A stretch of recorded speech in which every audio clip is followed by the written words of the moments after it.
ಅದೇ ವಿಚಾರ ಗೊತ್ತಾಯ್ತು ನಂಗೆ. ನೀವು ನನ್ ರಿಯಾಕ್ಷನ್ ಕೇಳೋದಕ್ಕಿಂತ ಅವ್ರ ಅಲೈನ್ ಪಾರ್ಟಿ ಬಿಜೆಪಿ ಇದೆ, ಬಿಜೆಪಿಯವರು ಜನತಾದಳದವರು ಅವ್ರು ಉತ್ತರ ಕೊಡ್ಬೇಕು, ಅವ್ರು ಹೇಳ್ಬೇಕು ಏನ್ ಸರಿ ಇದೆ ಏನ್ ಸರಿ ಇಲ್ಲ ಅಂತ. ಅವ್ರು ಮಾತಾಡಿದ್ರೆ ನಾವು ಮಾತಾಡಿದ್ರೆ ರಾಜಕೀಯ ಮಾತಾಡ. ನಾವು ಕಾನೂನನ್ನ ಯಾವತ್ತೂ ಕೂಡ ಗೌರವ ಕೊಡಬೇಕು, ಕಾನೂನು ಏನ್ ಹೇಳ್ತದೆ ಕೇಳ್ಕೊಂಡು ಬಂದಿರೋದು, ಕಾನೂನಿಗೆ ರಕ್ಷಣೆ ಮಾಡ್ಬೇಕು, ನ್ಯಾಯ ಸಿಗ್ಬೇಕು ಅಂತ ನಮ್ಮ ಯಾವಾಗಲೂ ಕೂಡ ನಮ್ಮ ಧ್ವನಿ. ಅವ್ರು ಕೇಳ್ಬೇಕು, ಅವ್ರ ಪಾರ್ಟ್ನರ್ಸ್ ಇದ್ದಾರೆ, ಅವರು ಎಲೆಕ್ಟ್ರಲ್ ಪಾರ್ಟ್ನರ್ಸ್ ಇದ್ದಾರೆ, ಅಲೈನ್ಸ್ ಇದೆ.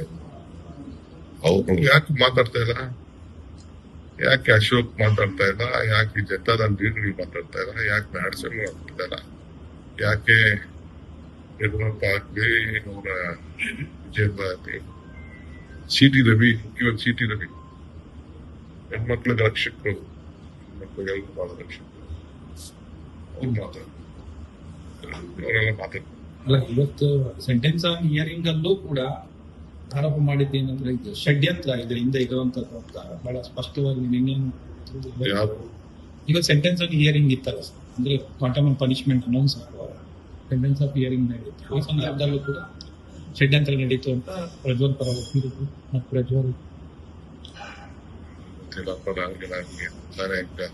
ಅವೆಲ್ಲ ಕೋರ್ಟ್ ಅಲ್ಲಿ ಮಾತಾಡಿದ್ದು ಬೇರೆ ಮಾತಾಡಿದ್ದೆಲ್ಲ ನಾವ್ ಯಾಕೆ ಮಾತಾಡ್ತೀವಿ, ನಮ್ಗೆ ಅನ್ಕನೆಕ್ಟೆಡ್ ವಿಚಾರ. ಎಂಪೀಸ್ ಅವ್ರ ಪಾರ್ಟಿಗಳು ಏನಿದ್ದಾರೆ, ಲಡೈನ್ ಪಾರ್ಟಿಗಳು, ಅವರು ಇದ್ರ ಬಗ್ಗೆ ಏನು ಅಂತ ಕೇಳಿದ್ರೆ ಅವ್ರು ಅದಕ್ಕೆ ಸೂಕ್ತವಾದಂತ ಉತ್ತರ ಕೊಡೋಷ್ಟು ಶಕ್ತಿ ಸಾಮರ್ಥ್ಯ ಅವ್ರಿಗೆ ಎಲ್ಲ ಇದೆ.